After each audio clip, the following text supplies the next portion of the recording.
Last time we spoke about Socrates, if you remember. I mentioned 4 early books of Plato. As you know, Plato wrote loads of dialogues, and in most of them, I think only in one, Socrates doesn't appear, but in most of them, almost in all of them, Socrates is the main interlocutor, is the main speaker, and he's always the one who delivers that famous Socratic method, also known as dialectics, which is a famous philosophical inquiry regarding any problem, not only philosophical but also scientific. Dialectics are something that Plato also apprehended, and he used it in order to deliver his views on politics, ethics, aesthetics, justice, courage, temperance, knowledge, and above all, wisdom. So, Republic is written in 365 BC, so almost 2,400 years ago. And what always fascinated me with this particular book is the fact that the book is simply timeless, meaning it can be applied at any stage of historical development of human society. And you will see as we start getting deeper into the content, you will see how modern Plato is, and his views on, for example, on everyday life, like private life, family, women, education, social structure, are still very much alive. And we are still wrestling with some kind of final answers when it comes to that, something which we may call perfect family, or perfect psychology of individuals, or perfect soul, or wisdom, or knowledge. And it's impossible to get to move further unless you really have Plato as your tacit advisor. Basically meaning you should read Plato if you are interested in any of these parts of our lives. So in this book, Plato wants to change things. This is typical trait of a good philosopher. As Hegel would say, every philosopher is the critique of his own time. Philosophers always criticize their own time. Hegel did it, Kant did it, Nietzsche did it very much so, Schopenhauer did it, Marx did it. They all did it. Everybody is criticizing their own time. And that starts from Plato. So Plato is not indifferent. Plato is not just taking for granted the Athenian society, which was the most democratic city-state polis in ancient Greece. Plato wants that better. He wants to change things. He wants to change everything, almost everything. And the changes that he is proposing are very, very dramatic, even for us now, 2,500 years after. Imagine in those days, Athens, and his ideas about philosopher guardians, philosophers, and how to live, how their family life should be, and the problem of women, of children, how to raise, how to educate, in order to develop certain classes in society which will directly take the responsibility for everybody's well-being, not just the ruling part, but every part of the state. So whatever I say about Plato and his views on the state, or the city-state, and politics, that you should constantly have in mind, drive on a parallel motorway and think about us today. And why is Plato, on the end of the day, so important for us? Because we need to know when it happened, how long ago? No, because what he says is very, very important for us. Because this Plato, Socrates, Aristotle, many other philosophers, these are the best minds that humanity ever had. So we should not ever ignore that, regardless of how technologically advanced we are. We think they are advanced by all means in every single field. Maybe we are not. Maybe we are only technologically more advanced, but not necessarily morally or aesthetically. So this is why I said when you listen to this lecture tonight, try to give that reflection, compare that, as we will do after in questions and answer section, to our own social state, our own political structure, social structure that we experience now. So what was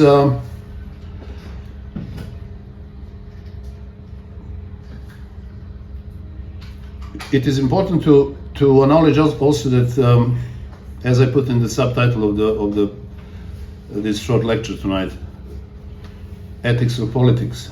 So how can we see this book Republic regarding ethics and politics? What is Plato trying to show us there? What is primary? Is it ethics? Is it individual moral feeling towards others and towards community, or is politics? So what is first? What is more important? Are they one and the same thing, maybe? How are you going to look at it? How are you going to compare that? How will you look at our politicians now and think, did they ever read this book? Did they learn something from this? Or maybe never? So these are the questions that we can debate later on and see why it's important to consider history as the mother of all sciences, and history of philosophy probably as the mother of history as well. So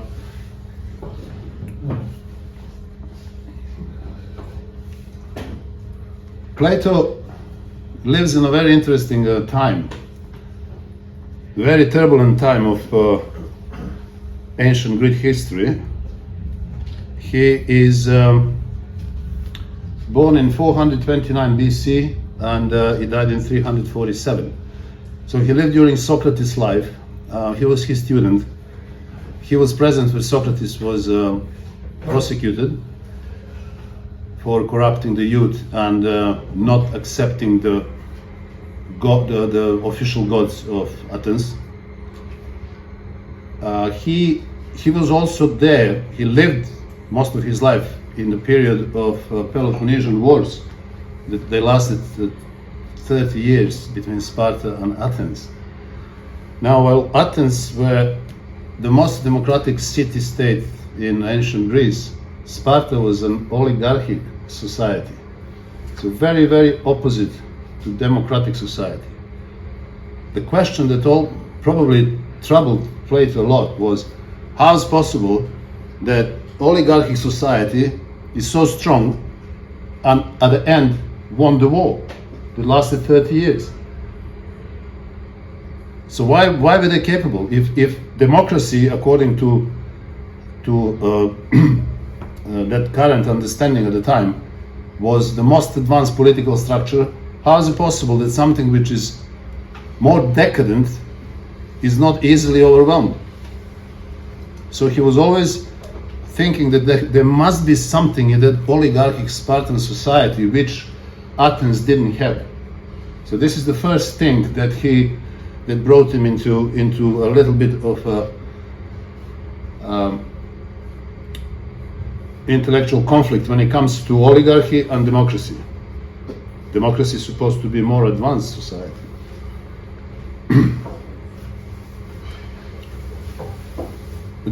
Towards the end, in 403, at the end of the war, Athenian government was replaced by the famous 30, they're called 30 tyrants. An oligarchy was established in Athens. So they were helped by Plato's uncle Kritos, who was one of the aristocrats. And they established the government which executed a lot of people. According to statistics, there were more than 1,500 very important Athenians were killed, executed during the rule of the 30, as they were known. Now, Athens managed somehow to overturn that government, oligarchy government, and in 4003, they reverted back to their democratic government. So as we will all expect, that should have been much better for Athens. But what happened was very unfortunate, especially for Plato, that democratic government in 399 actually prosecuted Socrates, the wisest man of the day, globally, the world that they knew. So imagine the democratic government prosecutes the best among themselves for the accusation that he doesn't accept, we spoke about it last time, official gods, and also that he corrupts youth. Plato could never forget it, and since the very beginning of Republic, which is extremely symbolic and metaphoric book, so read it, but when you read it, always pay attention to what I may highlight tonight, and probably more than that, because I don't have much time. This is a very, very, not physically big book, but it's a very deep book, and requires a lot of patience and a lot of analysis, critical thinking. And you will see, I will just emphasize a few of them. He wasn't really much in favor of democracy, Plato himself. Neither was Aristotle. So great start for democracy. This is something that we are so proud of. Well, so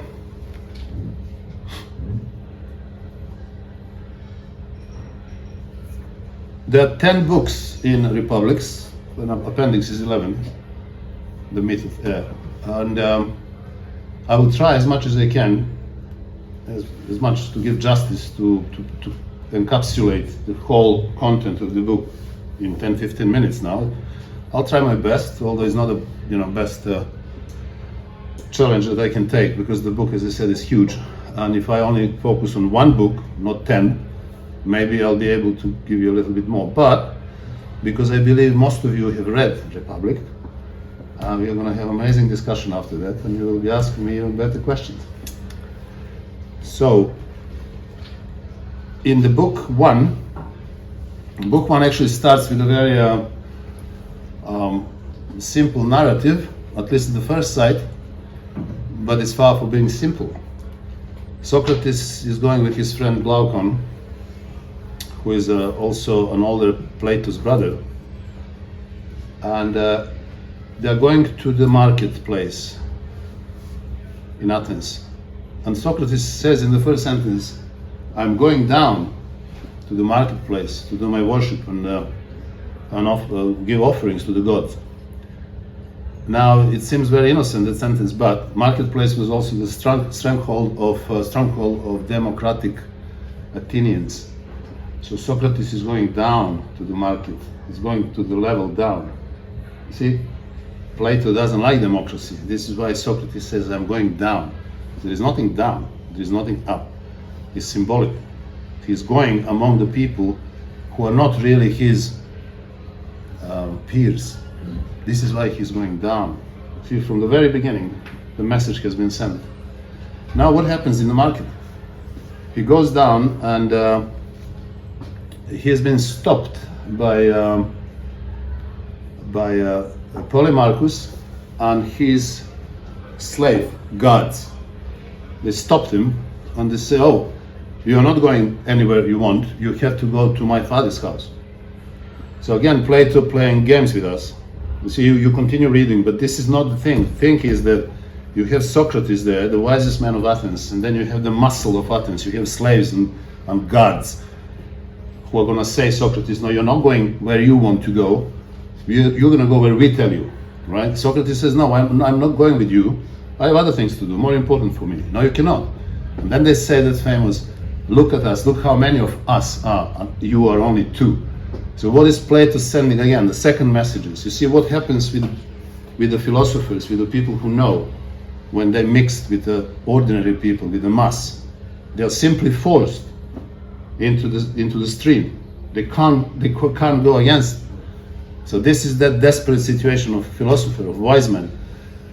So this is another little explanation of Plato. So when you read again, pay attention to all this. So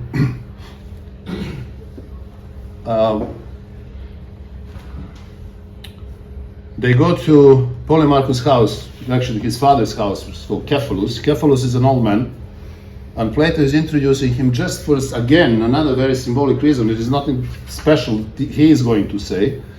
Cephalus used to be a businessman, made a lot of money. Now Socrates is coming and asking him, all right, Cephalus, you're an old man. We want to know a little bit, we want to learn from you. What did you learn in life? What is the most important thing? Is it something that you have achieved? Is it the money that you made? How do you feel being old? Is it good to be old? Is it bad to be old? Can you tell us about it? How are you managing it? Because you're quite old now. And Cephalus is saying, look, the problem that you face usually with old people is that they're always remembering when they were young, and they're comparing their times when they were young with the time when now they're much older. So things they could have done when they were young, most of people regret because they cannot do anymore. But he says, for example, having sex, he says, that was very important for me when I was younger, but now I'm not really into that. Not necessarily that I cannot, but just simply that I don't want to do it. Because as learned from Hesiod, another Greek poet, Hesiod also speaks about it and says, when you get to a certain age, you simply get free from that beast of passion, which is wrestling you all your life without you to be able to stop it or command it or anything. You're simply the slave of that passion. But now when you get older, you're free from that, so you can devote yourself to more important things, maybe to philosophy or wisdom or knowledge or maybe politics. So he said, actually, I'm having a good time. And that much we have from that dialogue between Socrates and Cephalus. But then Cephalus again says something which again sounds very, ordinary. He says, all right, it's time for me to go. My son is going to take over. So whatever you want to talk and ask, speak to my son. So Plato is again suggesting us symbolically, it's time for the old belief to go, for the old knowledge, for the old morals. That has to change. So Cephalus, as a metaphor of everything old social structure, old beliefs, is going. And he's saying, okay, my time is done. I used it. So now it's time for me to go. And I'm leaving you to solve all the problems among yourselves. You see, in the first few pages, we are getting very much, if we know how to follow the story and read between the lines, we're getting a lot of information from Plato. And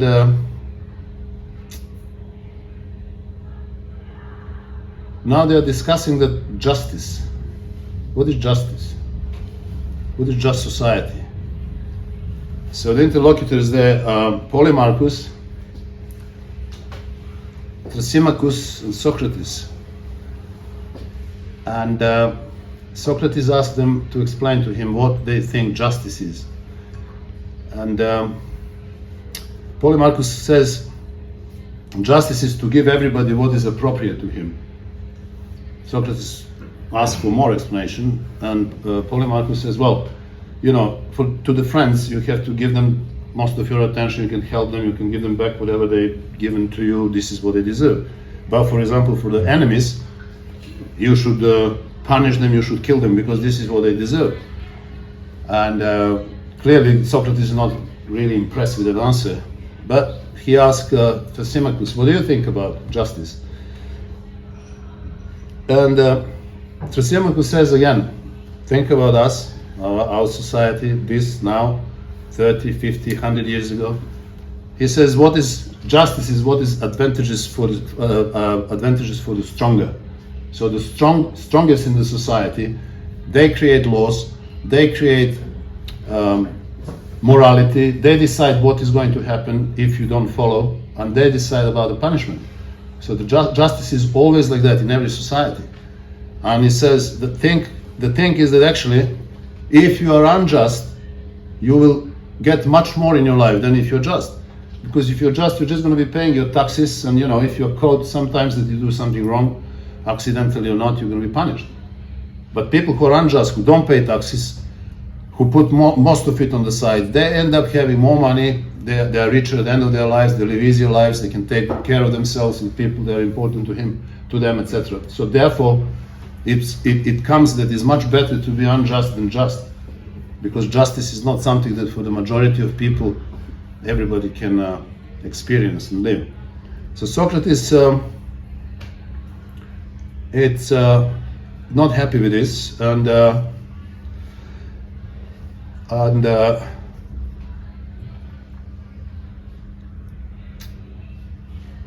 they continue to discuss, and the Glaucon says, look, that first dialogue about justice actually ends up in aporia. Aporia means there is no conclusion there, because what they are saying is not really what Socrates wants, approves, but it's something that has no final wrapping. We can't bring the final decision.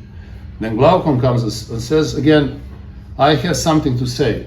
He says, I'll tell you the story of Gyges, the ring of Gyges. He says, there was somebody who actually found, it's like a myth, found a ring, which is a magic ring, and that he didn't know what that ring is, so he kept the ring and started playing with the ring. And one day he says, while he was playing with the ring, he turned it around, and he was among some friends, and all of a sudden friends started talking around him like he is not there. So he realized that that ring can make him invisible. So he turned it back and it became visible again. So he thought, oh, this is very, very interesting. I can do a lot of things because I can be invisible. So he started stealing. Nobody realized that he is stealing. He continued to steal. He started having sex with women of his friends. Nobody realized that. So he started living an amazing life because he was invisible. And Glaucon says, if everyone has that ring, I'm sure everybody will use it. So we are talking now about human nature, right? Is this human nature?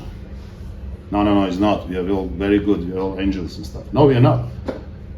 No, we are not. And Glaucon says, no, everybody is going to use this. So how do we answer that, Socrates? And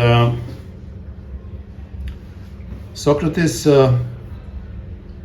in the book 3, he says, look guys, everything that you've said is partially true, but you are only talking about individuals. As human beings are only individuals. But don't forget that we are all part of the state. So let's see what happens with the theory of justice when we have a state in front of us, when the state becomes point of reference. So how do we look at justice then? What is just in the state? What happens with the justice in the state and in the justice for the justice in the soul? So he says, in the beginning, society is very simple. People get together because they need to survive. Life is very harsh, and they put their efforts together. They work on the land together, they hunt together, they have just enough to survive, and life is very, very simple. So there is not much, there is no enemies in that type of state, because to be against other people is not going to help me personally. It's better if we are all together, if you share together, if you work together. This is something like a primitive community, which Glaucon calls the city of pigs. So you get just as much as you need, and that's it. But he says, as the society develops further and becomes fevered society, things change dramatically. Because people start working together, they accumulate goods, and all of a sudden they have more than they need. And some people have more than other people. Therefore, some people will employ other people to work for them. Hence classes. And the class which is the most dominant, most powerful, is going to organize protection of itself, protection of society, protection of its own class, and is going to create police and army and guardians and control everybody else. And then that is going to happen in the other state as well. But because that greed, which is perennial in humans, for wealth will never be satisfied, the states will attempt to take from other states. And this is the reason for most of the wars that we have experienced throughout history. So he says, in order to overcome that type of problem, we need to pay attention to education. And we need a society in which we will have guardians, people who will rule society, and auxiliaries, people who will protect society, and then the rest of the people who will work and make goods, food, everything else necessary for living. And that society this is the society that can be just society, but it has to be done correctly, and depends very much on education. So what is the frame of that education? What are the virtues that society has to follow and has to establish and has to promote among citizens? Those are famous four cardinal virtues in ancient Greece, and they are wisdom, courage, justice, and temperance. So all these four virtues are very important. And if during the educational process, so think about our educational process now, we teach young people about wisdom, or philosophy, or dialectics, according to Plato, courage, justice, and temperance, things will be very easy to conduct. And we will be living in just society in which every individual can live just life. But it has to start from the society, not as in the beginning, where Polemarchus and Cephalus and Glaucon offered their views on justice, which are regarding an individual specimen. And now we're coming to a very interesting part, and this is the part of guardians. So, who are guardians? Guardians are people who should lead society. These people are the wisest people in the society. So think about our society now. Do we have the wisest people in the parliament? 6+100 of them. Yeah, everybody loves, of course. So how do you get to these guardians? How do you educate them?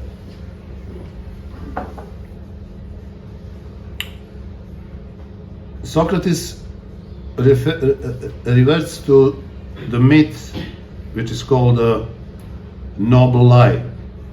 He says, we will teach children about noble lie, but we are not going to tell them that it's a lie.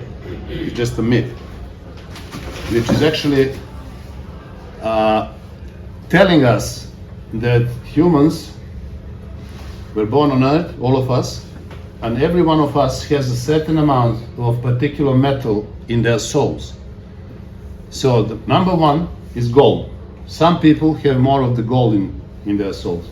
Some people have more silver, and some people have more iron and bronze. So clearly, Socrates points out to that genetic inheritance. We are all different. We are not the same. And we have to acknowledge that, and we have to use the best of our knowledge of our nature and continue to develop just society first through education. So he said people who have more of the gold in them, they'll be the wisest. They're going to be constantly interested in wisdom, in acquiring knowledge. These people are not going to be interested in wealth, in power, in money. And these are potential guardians. So through education, they will go through different phases, and if they survive every single one successfully, they will end up becoming guardians over the age of 50. So they are not guardians before the age of 50. It's very interesting, and you will see why. Now, people who have more silver in their souls, these people will be auxiliaries. They'll be different type of guardians. They will be soldiers that protect the society. So they will live different life than first class of guardians. And the third one, which have more silver and bronze, this will be all the other people. So there'll be different craftsmen, farmers, engineers, people who construct bridges, towers, etc., weapons. Everybody else is going to be in that class. Now, when people understand that, everybody will work his own part in the society. And again, this is that ideal state. He says if everybody does what everybody needs to do, we will have perfect society, very just society. If everybody does what everybody needs to do. So he doesn't want somebody who has more bronze in him to be guardian, or somebody who has more gold in him to be carpenter, because this is not in the nature of individuals. So now, because we have neuroscientists here and psychologists among us, it's very important to, and especially in the educational process, I always had that as the light in front of me when it came to education of my children, to discover their talents and then encourage them to develop those talents. And John Stuart Mill writes about it. John Stuart Mill says the great state is the state which discovers the talents of its citizens and then help them to develop.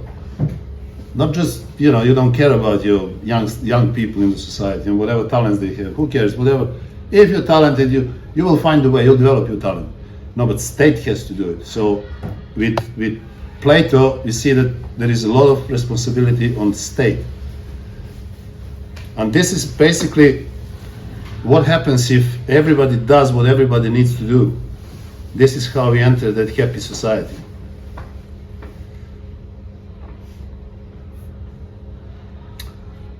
Now, how are these guardians going to live now? What about their families? So, Socrates says they need to live in the community. They all need to live together. They need to eat together. They have no private property. They have no houses. They have nothing. They don't need anything. Women, he says, their women are going to belong to everybody. And children that come out of these relationships will be everybody's. So you're not going to have your own son and neglect everybody else. Because everybody can be your son or your daughter. So you're going to look at everybody the same. See how far ahead is that? Even for us now, 2,500 years ago, we just can't grasp that. Understand? We're still like, oh no, this is my son, right? What are you talking about? It's not your son. It's my son. It's my wife, right? It's my property. So we are still into that pangs of appropriation, even in our most honest relationships. How just is that? My wife. It's my child, it's my wife. It's my property. This is my property. So when you say my, you're appropriating that, even if it's the human being, which is free. Can that be yours? But these are those cultural heritages, religious, etc., who are pushing the world into a certain direction. There were attempts. Marx talks about the same thing when he talks about communism, but they've been put on the cross immediately, long time ago. But you see, this is nothing new. Even Plato is talking about that communal family, where everybody belongs to everybody. He said guardians are given gold by gods. This is their inner gold. They are made of gold. They don't need a mortal material gold. They're not even allowed to touch it. This is for other people. This is for farmers, builders, carpenters, engineers, other people. They can have wife and child on their own, and gold and riches and everything. This is for them. But guardians cannot have that. This is not what they want to do. And the real guardians, philosophers' guardians, they actually don't want even to be guardians. They don't want to rule. It's very important. They don't want to rule. Because they know that the politics is any society apart from ideal society,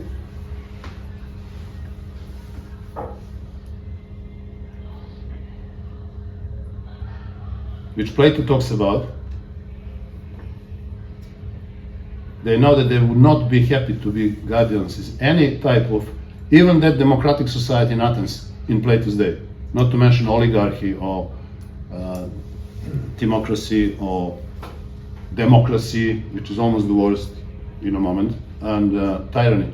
So philosophers don't want to rule, but in the just society that Plato talks about, they will rule because they will be asked to help, and then they cannot refuse. You see how how crystal clear and pure Plato is when it comes to choosing who is going to rule the society. The same as us today, as far as I know.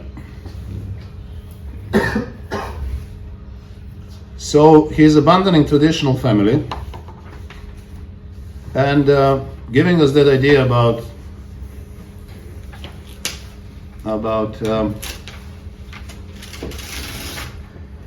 achieving, educating the perfect rulers, philosopher-rulers.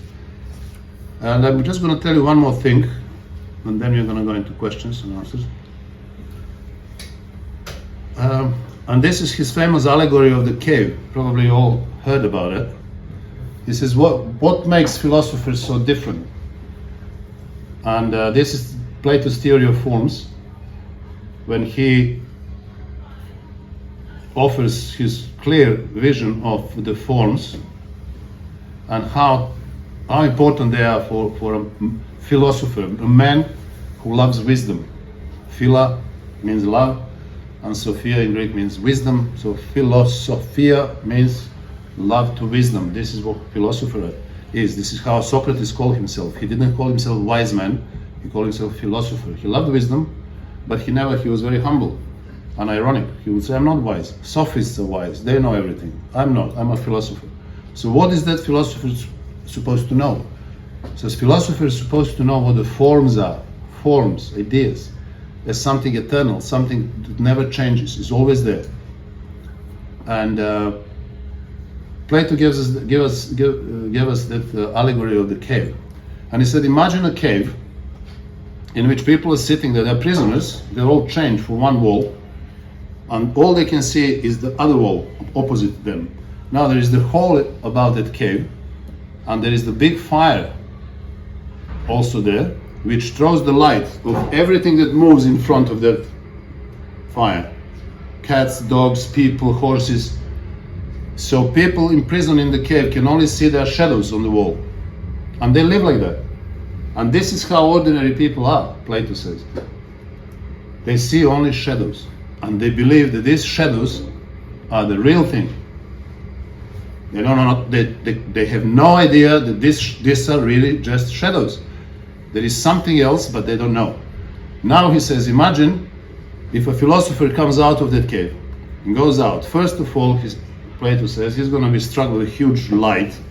It's going to be very hard for him to see actually what is going on, but then he will realize that there are real creatures up there which walk in front of the fire, and all that you see in the cave, which is the life of the majority of people, imprisoned life of illusion, are actually shadows. Now Plato asks, or Socrates as a speaker, would that philosopher be happy to come back to the cave? No, he says, he won't.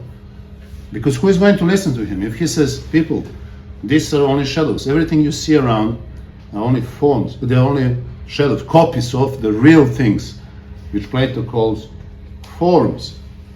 So everything material is temporary. It will decay, it will die, living creature will die, tables, chairs, sometimes just disappear. So obviously that cannot be something important for a philosopher to spend his life thinking about material objects. But he wants to know something about eternal objects, which are forms. So this is what philosopher does. And he says if philosophers goes back to the cave, people will start, they will laugh at him, they think he is mad, etc., etc. So philosopher doesn't want to go back. So this is the story. Philosopher wants to know the real essence of things. And these are forms according to Plato. Only people who understand the forms, they will know what the form of good is. And they will be capable of putting that into practice through politics. Because otherwise, just juggling with material world, trying to reach that idea of good and justice, that will never be possible.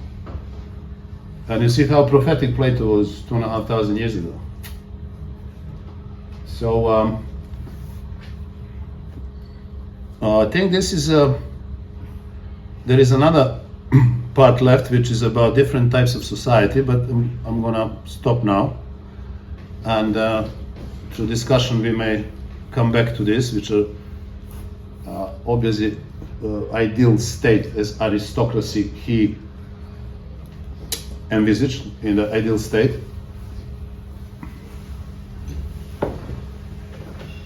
Then after that comes democracy. This is this is the one lower level of society in which rulers are interested in honor, in power. After that, oligarchy, which you have a group of people who are very rich and they rule the society. One down, which is almost the worst one, is democracy. And you have people who have no idea about politics, justice, philosophy, anything, rule the country. And ultimately, that society ends up in tyranny. Tyranny is the worst one. When you have a tyrant whose actually soul is literally the soul of criminal. He will do anything to preserve his own power, wealth. He will sacrifice the whole nation. He doesn't care. He just wants to, as we know through history. So Plato has pinpointed every society clearly. Obviously, if you want to know more, you need to read about this. Again, it's a massive book, not by number of pages, but by the content.